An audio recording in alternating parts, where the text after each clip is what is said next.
we think it's spectacular, and we like the idea of sharing it with as many people as we can. So one of the things that's pretty neat, many of those ponds are not easy to get to. They're not on a main road. There's no sign. So I think it's going to be so great to be able to share that with others. We have this accessible to us because we're familiar with the area, but others will go through and be like, well, I had no idea this was here. It's really pretty neat.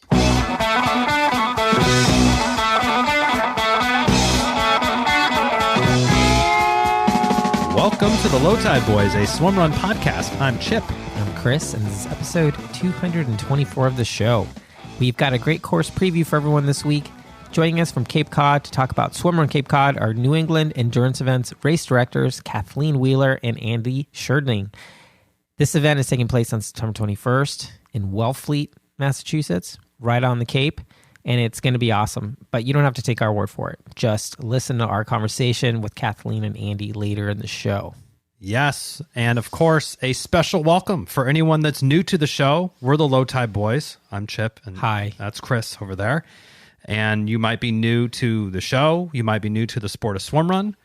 And we think that there'll be a bunch of folks who are registered for Swimrun Cape Cod. So we just want to encourage everyone and let everyone know. Maybe you forgot.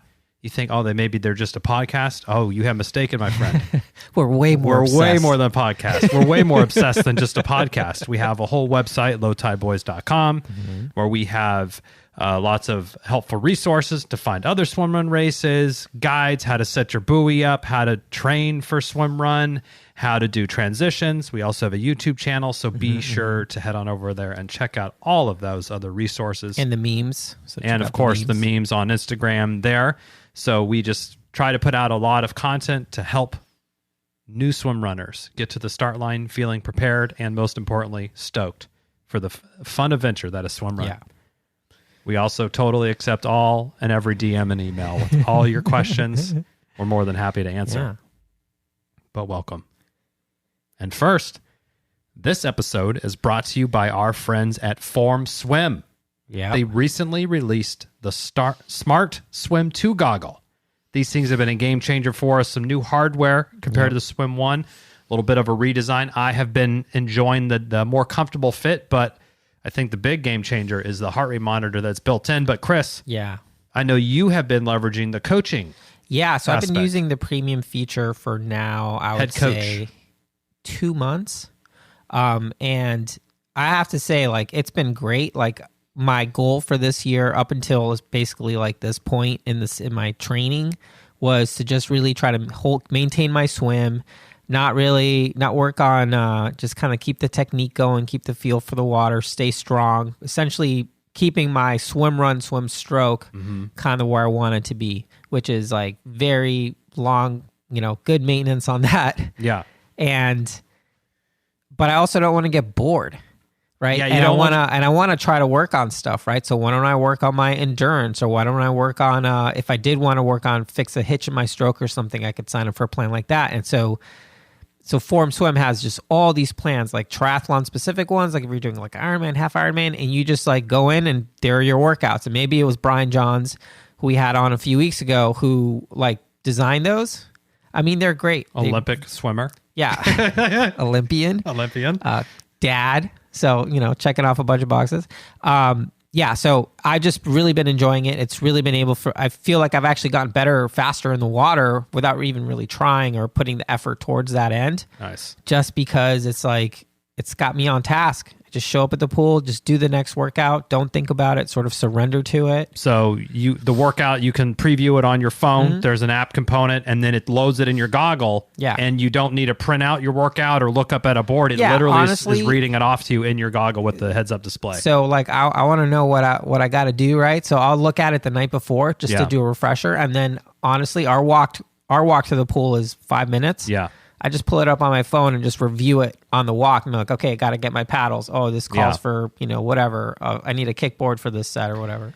And I mean, the goggle, it really is amazing. It just handles everything from how much rest between sets to letting you know, hey, Chris, time to grab your fins and kickboard and jump on there, switch to this. It's awesome. Pacing. I mean, it's been really great. It really is awesome. that I've done a few of the one-off workouts. I've like, hey, I have a recovery swim day, nothing specific. I can go in there, filter recovery, 2,000 to 3,000 yards. Boom. Oh, this one looks cool. Throw it in there. It's on the goggles. It sinks right over. It's super intuitive. It's awesome. Anyway. So that's thanks, Form Swim. Yeah, thanks, Form, for sponsoring the show here in April. The Smart Swim goggle, the Smart Swim 2 goggle is out now. The Smart Swim 1 is also out. It's at a little bit of a discounted price. It doesn't have the heart rate monitor, but we've also used that, and it's also a very amazing swim experience. So if you're trying to save some bucks, maybe check out the Smart Swim there. But I mean, we love the one thing goggles. they did, just to not to turn this into a Form Swim Love Fest. You know, when they released V2, they updated their firmware, but they made the firmware compatible back. So if you still have the Smart ones, you're still getting the Swim Straight tech and all that stuff that came, that was released with the Swim 2, which I just think it's super cool. Yeah, like what you're not getting is a heart rate monitor is basically the difference between, in terms of the technology. Yep. Fit, obviously a little bit different as well, but yeah, I mean, I thought that was a super cool thing they did. And the neon yellow straps. It's nice. That's nice on the two. But maybe that's worth it for you or not. Now for training update. So training for ÖTILLÖ Whistler has begun. We are officially 100 days out. I don't know if it's exactly 100 days. It's 100-ish. Roundabout 100, which is a tick over 3 months there. So we'll say in the ballpark of 3 months. Yeah. 100 days sounds like mysterious to me. Every time I look at this race or think about it, the stoke. It just keeps happening. It's kind of like spikes a little bit. It spikes a little bit. Heard from Coach today, and I already cleared it. We're going to have the old Rustbuster swim run sometime in May. So we're going to get out there. We're going to do a swim run. We've placed ARC purchases have been made. That's how you know swim season is That's how you know it's here. For the low tide boys have been made. Things coming from Sweden. The packages from Sweden are on the way. Very excited to get the swim run season kicked off, but also best of luck to all those folks racing Swim Run Lake James this weekend. Yeah, swim run season's upon us in the U.S., starting. which is great. We're going to call it, this episode is the official start. We're kicking it off with this episode here. Let's do it. Now on to this week's shout-outs and feats of endurance combo. Yeah, we had to do a combo. Had to do a combo for this one. So combo shout out to all of our swim run and swim run adjacent friends. Swim run adjacent, these are people who are like swim run curious. Yeah. Maybe they're a triathlete who they're like been talking to you about it a little bit. They just haven't come. These are just swim run adjacent, but we're on the way being swim run. So it'll happen.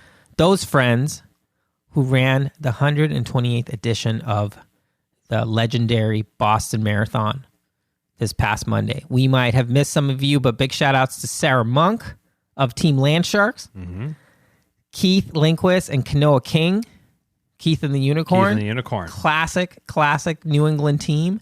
Phil, our really good friend Phil Sankoff ran. Just Phil. Lily Kriv, and this is definitely swimmer adjacent to the max right here. Danny the Monster Divinov. So big blanket shout out to everyone else who towed the line.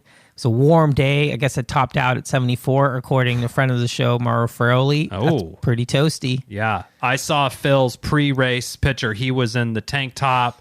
Yeah. And he was ready to go. It didn't look like it was going to be a cold one. He was ready for the heat. He was ready for the heat. For sure. But yeah, like, congrats. If we missed you, we're sorry. But make sure you sign up for our Strava club. Yeah. Join Swim Runners. It's a huge club now. It's crazy. It's eclipsed. It's awesome. It's eclipsed. What we're approaching, I guess the next milestone is 700. Yeah. I don't think we're 6 something. 6 something. Yeah, it's crazy. 628 right now. Yeah. It's amazing. Wow. It's amazing. But yeah, thank you for everyone who's joined. Get your friends in there. See what other swim runners are doing. Especially now, it's going to get fun. You're going to see way more swim run workouts. Make sure you get in there this weekend when Swim Run Lake James is happening and good call. Give be balling out on the kudos, just be dropping those kudos left and right. And I will say, ask questions. Just ask the questions. I guarantee you, everyone who's doing those races, Marcus Barton, all the way down, be happy to answer all your questions. Just write in the comments. So engage your fellow swim runners. They're there for you. Have a good time. Absolutely. Now for a little bit of show business.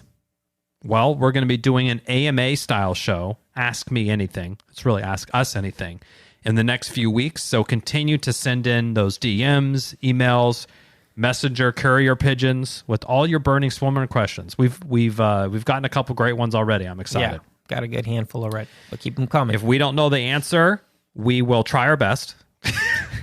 We always try our best, but we'll also reference, and we've highly likely that we've talked to somebody that does know. So we'll be able to reference that specific episode or maybe the advice that they gave us. Yeah. But send those in. Could be, hey, what gear, what rig rundown are the Low Tide Boys going with for the gear this year? What suit are you excited? There's nothing's a secret. There's nothing off limits for the Low Tide Boys. So send those questions in. Again, DM, email, messenger, whatever floats your boat. Strava, get on those Strava DMs. Seriously, send it over that way. That's the new thing. But we got the AMA show coming out in a bit. Now for this week's episode with Kathleen and Andy of Swimrun Cape Cod. Yeah, it was really great to chat with Kathleen and Andy. We've been in contact with them since they announced the race last year, and yes. I mean, there were 7 races in America, so one pops up. We're like, "Hey, how's it going?" Stoked. And I was literally in Boston last year, the day before what was supposed to have been the inaugural edition of the race, when it was canceled because of bleeping Hurricane Lee. But rest assured that Andy and Kathleen had insured the race. Genius on their part. So every participant that won got a full refund. So no one was out of pocket. It's, it just hurt the soul, but didn't hurt anyone's pocketbook, which is pretty cool. But that didn't deter them from keeping on. Well, they already have a robust race calendar and triathlons and adventure racing on Cape Cod. And at the time of this podcast's release, the race is already basically sold out, which is wild. So in this conversation, we get to the entire story of how the race was born and the labor of love that it took to create an event that is at once uniquely New England, but also very much swim runners' dream come true. Lots of ponds. Yeah, you're swimming through ponds, yeah. And I hear there's Dunkin' Donuts nice That's and close. Not going to be a problem. Well, without any further ado, let's get into it with Kathleen and Andy and hear all about the beauty that awaits at Swimrun Cape Cod. Yeah. Check them out in Outside Magazine, too. Oh, yeah, they got a feature in there. Yeah. Link in the show notes. Dunkeens out.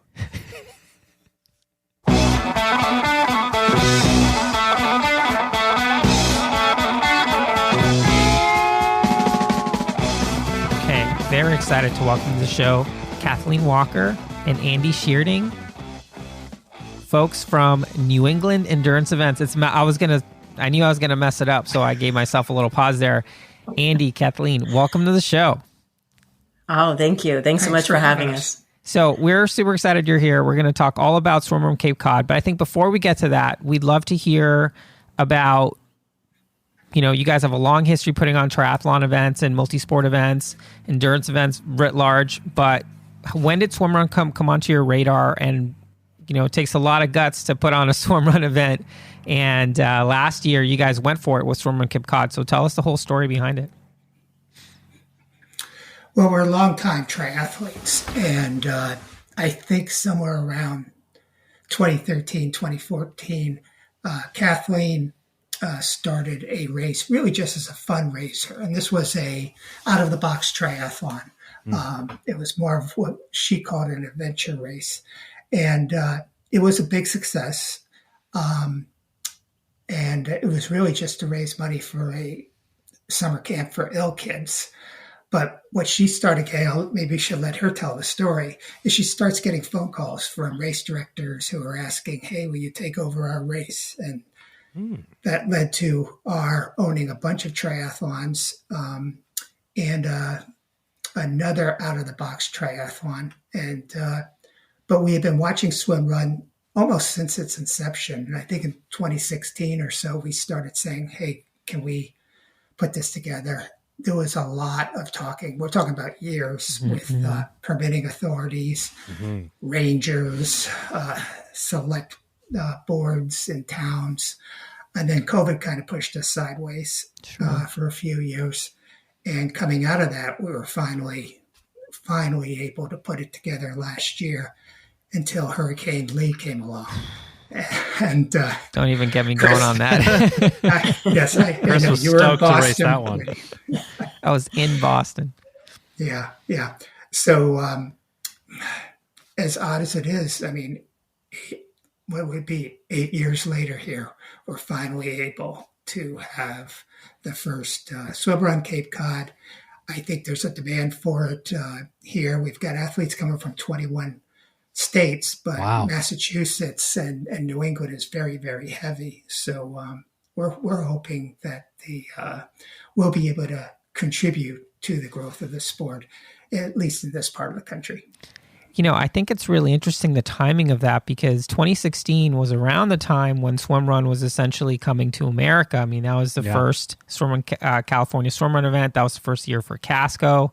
So it's interesting that, basically 3 different race directors, people associated with, endurance events, in sort of independently were bringing Swimrun to the United States, and you guys were trying to do it in a much more litigious, hard to permit state. So it took you longer, but I find that fascinating that it was all around the same time. Yeah, back around then, aquathon became quite popular, and Kathleen and I, because we are running the races during the summer, we can only race in the winter, which means we get on a plane and we go to warmer climes. And Tough life.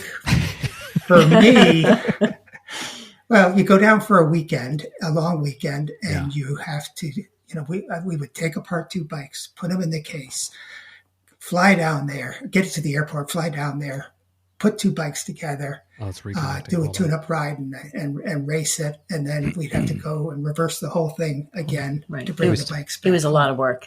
Yeah. And so Swimrun is, oh my gosh, we can just, or not, I should say aquathon at that time, which would just be a half mile or a mile swim followed by a 5K or a 10K.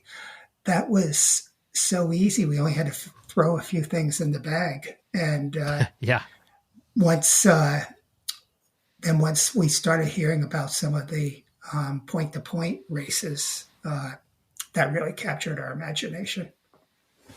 Yeah, and it sounds like you had sort of proclivities towards that sort of thing with your outside-the-box triathlon. Is that something that you've kind of always, it sounds like you've always been sort of drawn to the outside the standard, swim, bike, run sort of thing? And, how have we been seeing, Chris and I, former triathletes as well, as like the way that Ironman's taking it is like the flatter and the faster, the better, really just how fast can we get going? And it sounds like you're sort of leaning the other way of like, how can we make it more interesting and a little bit more sense of adventure in it? So I see why naturally Swimrun really caught your attention.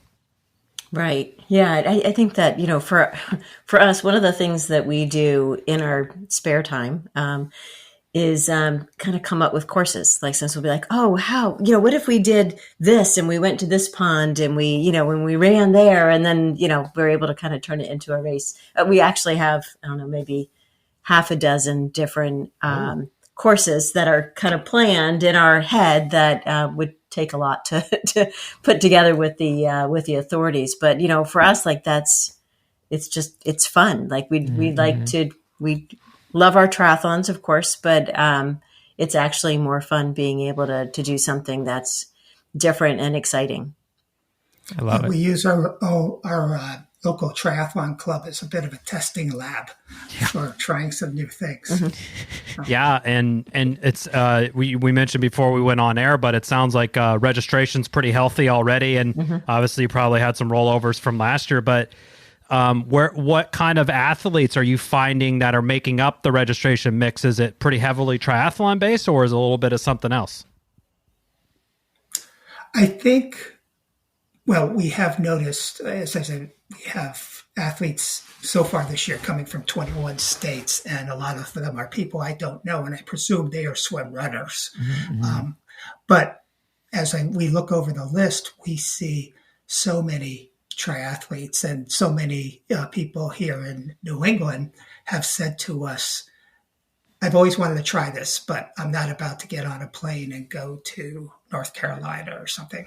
So here's my chance to do it. Nice. Now, of course, we hope after they do our race, they'll say, this is so great. I don't mind getting on a plane to North Carolina or going to California. But. Right. And we have the entry level. So we have, what we consider our short distance, which is only 3 swims and 4 runs. And so some of our, triathletes that have been doing our other races are like, I've always wanted to do that. They could just put their little toe in instead of, starting with a 7 swim, 8 run race. And so, and when I've talked to athletes, they've been like, oh, I'm so glad that you've got this short distance because I can give it a try before I really, make a huge commitment. So yeah.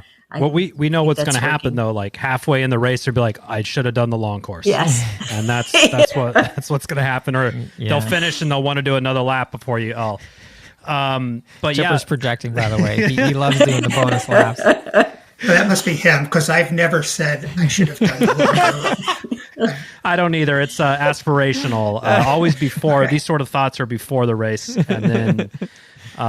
But yeah, we've been hearing that as well. And even some more local swim runs that we have here in California, the really short, maybe a few legs, I think it is really approachable and it does really pull that barrier of entry down nice and very accessible for folks on like, okay, yeah, maybe I can't do like 13 miles total of running, but I can run a 5K or 3 or 4 miles split up over a few runs. That it does really make it approachable there. So, and you have the short course and then a long course now, but I see on your site, you even have your site set on a proper long course. I think it's called right. Your guys are calling it the medium course, which I appreciate. I appreciate the humility there. It's like, yeah, we know it isn't super long, but long one coming. I think, right.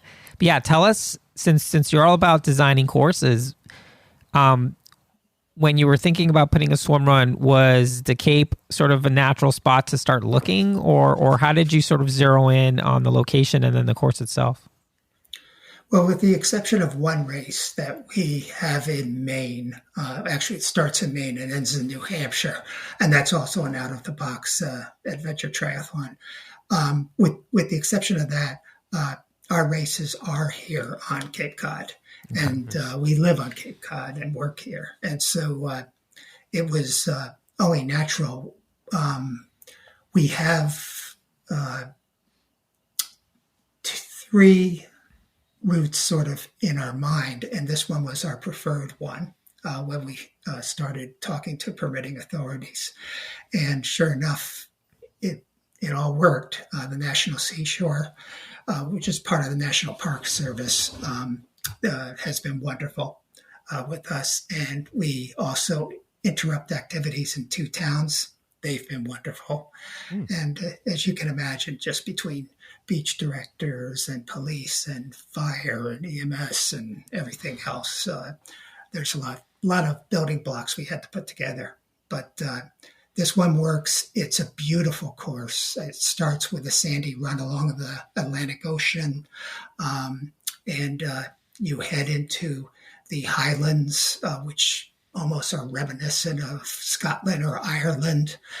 You go further down into some wooded areas, and all of the water crossings are in lakes. But when the English settled here, they decided to call them all ponds, and so we call them ponds, even though some of them are quite large. And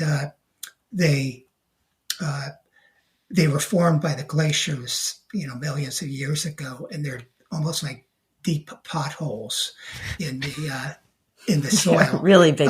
They could be up to 90 feet deep, and wow. Even though they might only be a few hundred yards across, so we think it's spectacular, and we like the idea of sharing it with as many people as we can. So one of the things that's pretty neat about the long course in particular is that many of those ponds are not easy to get to. They're not on a main road. There's no sign because on this part of the Cape, the townspeople don't want to share their ponds, and so they don't put any signs up. So some of our ponds for the medium course, you have to you travel on, on sandy paths to be able to get to them. You're not accessible by the road. Oh. So you wouldn't know they were there. Like you can drive right by, you might pass 4 ponds. You'd never know it.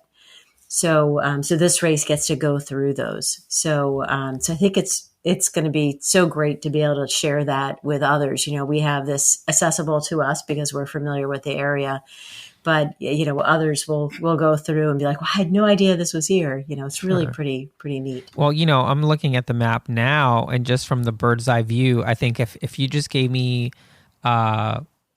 a random map location without telling me it was the Cape, and you had these lakes and these little, that's exactly, wouldn't it be fun? And just let's run to this lake, let's swim across it, and let's go to this pond, and look, there's a short pond here. It's just the way it's laid out. It seems really intuitive, and it just seems such a great way to explore this region. Mm-hmm. Yeah, I agree. I think that if you're coming to the Cape, why, you have to do this race. It's perfect. It's what we love most about Cape Cod is right here in what we're doing with this race, and having these, neat ponds and trails that most people don't even know exist. Yeah, it's a positive that on Cape Cod, because it's so known, and it basically is a tourist destination, that there's hundreds of opportunities for lodging, restaurants.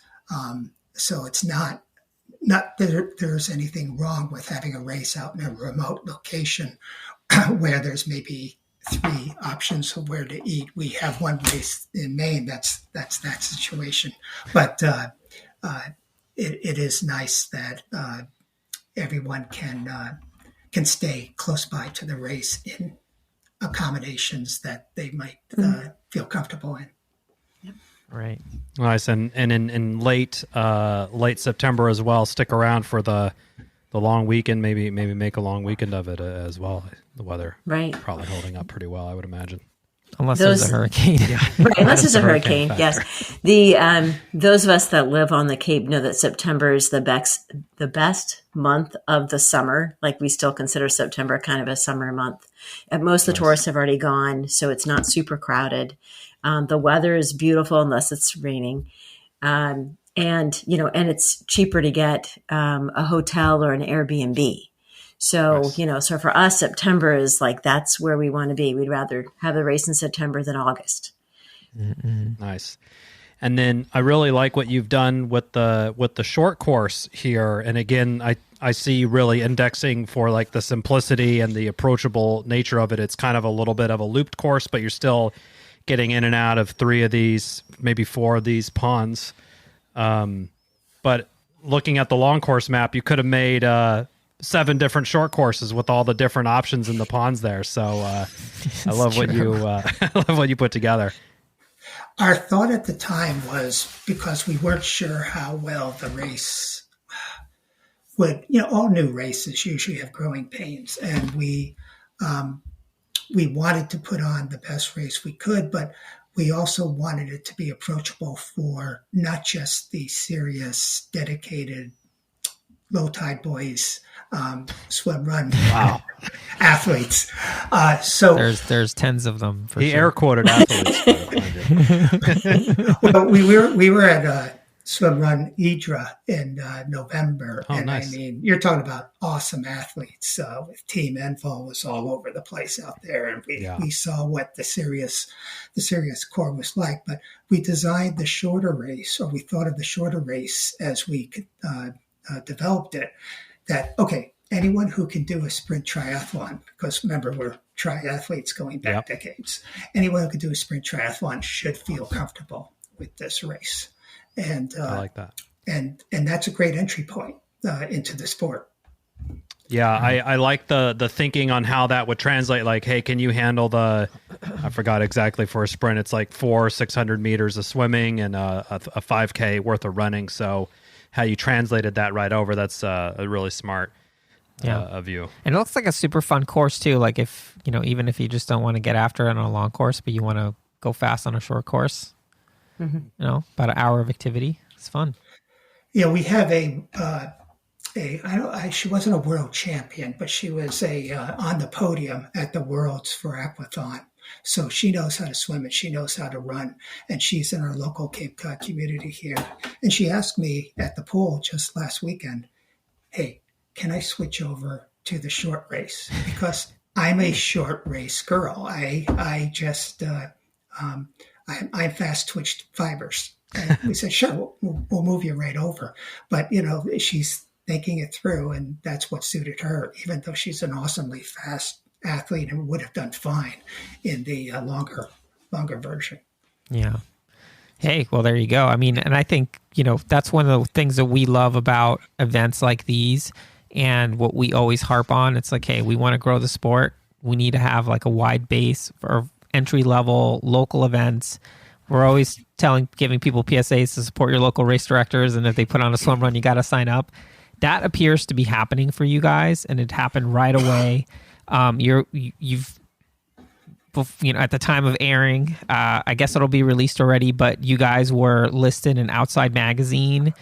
Tell us about that. I mean, that was kind of must have been a surprise to get that email. Well, they contacted us and asked us to send them photos. And we thought, well, it's Outside Magazine, sure. So we sent them some photos. And last night I got the email from the editor with the link to it. And it's a nice little spread about the 9 bucket list endurance events, none of which were triathlons. One was swim run, and the others were things like, and I didn't even know these existed. There's one where the 3 disciplines are trail running, fly fishing, and beer. And so a beer leg. A beer leg, yeah. Okay. And so but maybe we could incorporate that into our races. Yeah, I see the wheels turning already. Coming next year. We're scouting locations. Yeah. But so we're honored. We were honored, yeah. And especially being that, we need to prove something, and we need to make all of the participants this year say, this was the greatest day. And that's our aim. And that's our aim for all of our events. And I think we've got a pretty good track record in that regard. So we hope to bring that to Swim Run, because I think the sport deserves it. And I can see this sport in 5 or 10 years just like being even a greater presence than it is now, especially in the United States. Sure. We tend to agree with you on that. Well, there's a lot of room for growth. I think it's safe to say the U.S.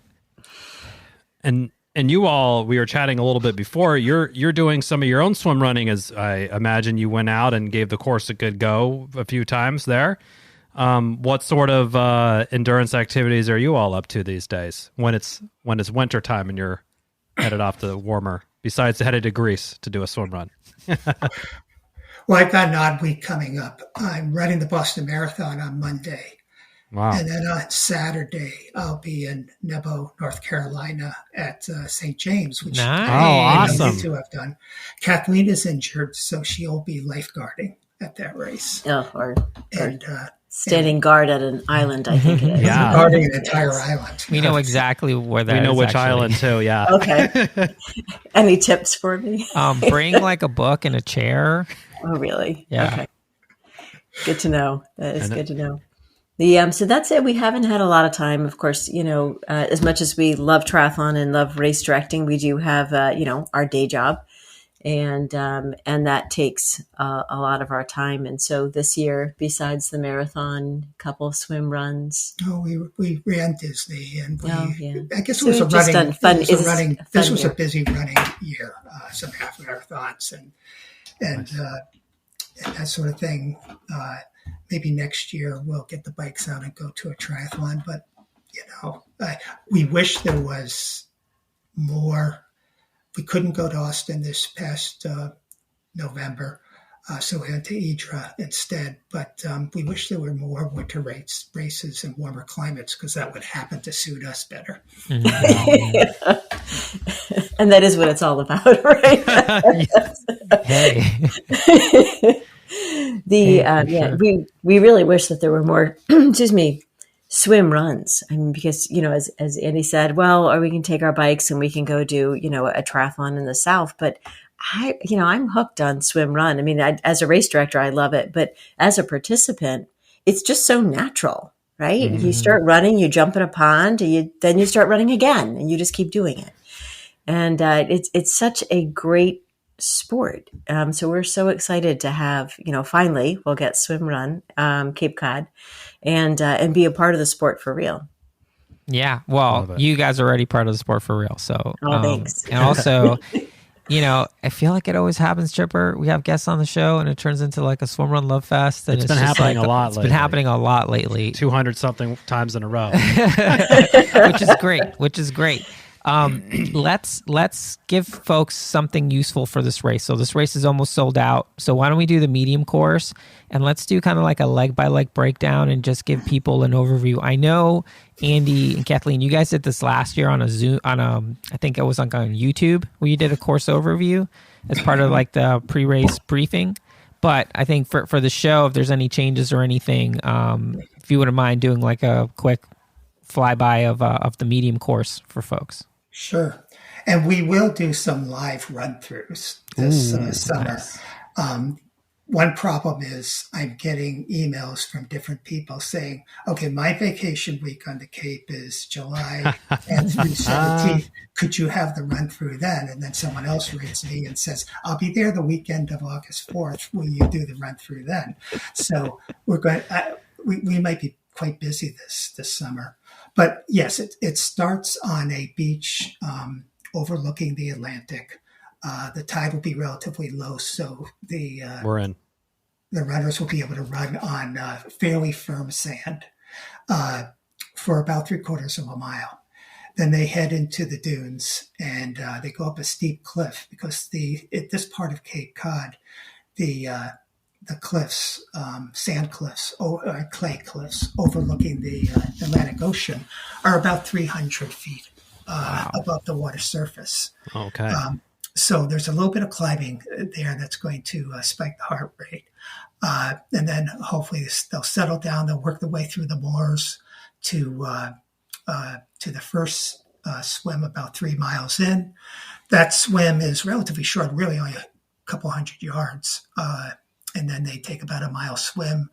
They'll mile run. Yes, sorry. They'll take a little bit over a mile run and hit the next one, which is about a 1/4 mile. And then it'll be what is it you guys like to say? Swim, run, repeat. Yeah. We'll be doing that through some herring ponds that actually have herring pathways, and the herring swim upstream and downstream. Wow. We were not allowed to swim anywhere near those, by the way. Conservation. Fair enough. Like, stay away from our herring. So you will not have herring. But all the conservation people were very interested in exactly where the athletes were going, so we don't bother the herring.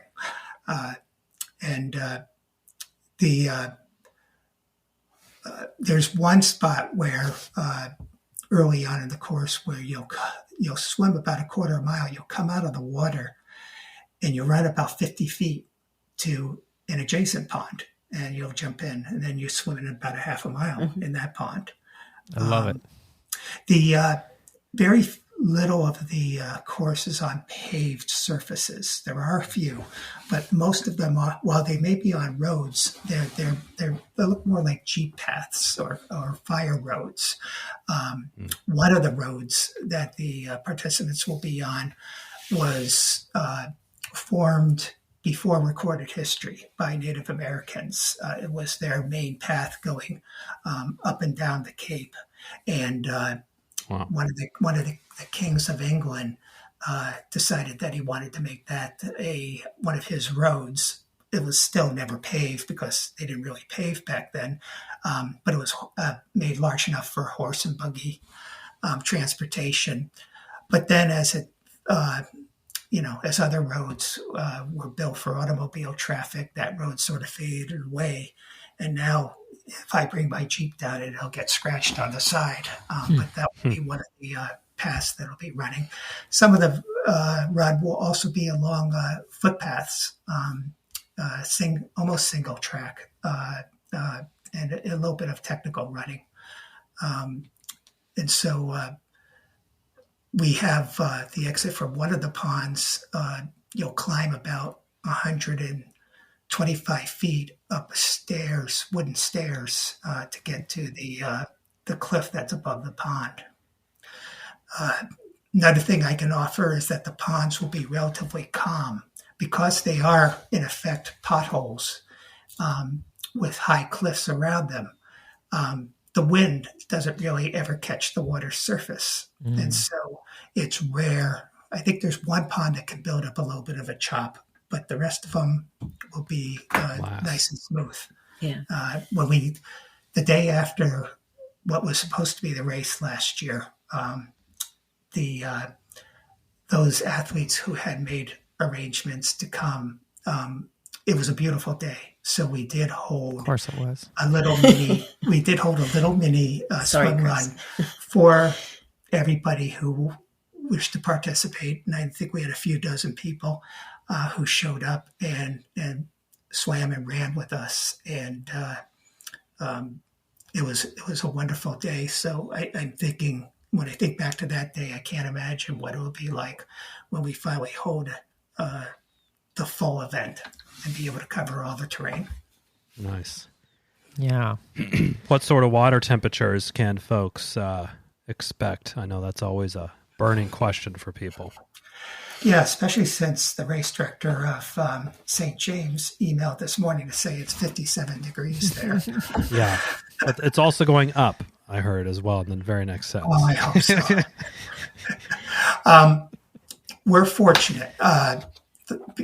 Once again, because these surfaces are protected from the wind, they tend to take the sun's radiation and heat up relatively quickly. We have one sprint triathlon on one of these 7 ponds that's going to be in a race. It's in early June, and we've never had anything below high 60s, I believe, right, Kathleen? Yeah, usually it's like 70. Perhaps even 70, 71. Wow. In the fall or in September, it'll most likely be 70 to 73, possibly 69. Wow. Comfortable. So, yeah, you can wear the sleeveless. Yeah. Yeah. It's if folks are listening at home, that's big weather. That's so we call definitely the Arctic big weather. lightest suit. Wow. Yeah. Well, this race is really sounding. I'm glad I'm signed up again. Oh, this good. year. Okay. Excellent. Yes. Yeah, you offer both solo and partnered team partner for events both. as well. Okay, and which did you choose? Well, I'm not going to cross the whole country and not do the medium. I would honestly. Oh, no, I do that, but you're going to do solo. Yeah, I'm going to do it solo. I'm going to do it solo, which I've never done a race solo before. So this will be a, case of first impression. But yeah, very excited. I grew up in Somerville, so I'm from New England. So spent a lot of time in the Cape over the summers as a kid. So yeah, very excited to do it. And I think, again, we don't really need to pitch the race because the race pitches itself and it's already almost sold out. But if it's not a time of hearing, you better get on top of that if you want to be a part of this event and help grow the sport of swim run. And honestly, Kathleen, Andy, on behalf of swim runners, if I can speak for every swim runner in America, thank you for, because it's hard work. I've been on the other side of it. Putting on a race, especially a different type of format, it's crowdfunded in many ways. It's a risk. It's a labor of love. It's usually thankless. And so, let's not keep it thankless, and let's thank you here now for everything that you're doing for the sport. And with race registrations. Yes. as well. Yeah. Yes, please. Thank you. SwimRunCapeCod.com. There you Excellent. Excellent. Thank you guys so much for having us today. And we look forward to seeing you, Chris, in September. Yeah, maybe Chipper if I can drag him. Is there Dunkin' Donuts nearby? I can make it happen. There You are. bet. in the woods, dude? If we give Is you there a a Dunkin' pink, nearby? It's like, are you kidding? It's like, where's there not a Dunkin'? You can't leave town, probably, any direction without hitting one. if we can arrange for you to get a pink and orange tracksuit, Oh, then maybe Oh, the Ben Affleck mouth. Dunkin'. oh yeah, like the Dun Dunkings. Kings, the Super Bowl commercial. That was pretty good. I That love would it. be good team uniforms, Chris. We'll We'll work on it. we'll cash in some Patreon funds. All right, guys. Thank you so much. Best of luck with the race this year, and we'll see you there. Thank you. We Thank look forward you. to seeing you in September. That's it for this week's episode. Thanks so much for listening to the show. Make sure to subscribe wherever you listen to podcasts and leave a rating or review, since that's the best way to help other people discover the show and the sport of swim run. Check out our website, lowtideboys.com. That's boys with a Z, for swimrun resources, including gear guides, tips, how-to videos, and so much more. Make sure to check out our meme page at The Low Tide Boys on Instagram. If you have any questions or suggestions for the show, send us a DM or email us at lowtideboys@gmail.com. We'd like to thank Riding Easy Records for our show music, and of course our wives for their support and tolerance of our swim run and other activities. Lots of activities. Lots of activities. Finally, you can support our efforts on Patreon. Until next time, get out there and go for a swim. Then a run, And then a swim, then another run, then another swim. then run some more. Just keep going. Let's go. And then stop at some point because, And fuel. Don't forget to fuel. Gotta fuel Of too. course, yes.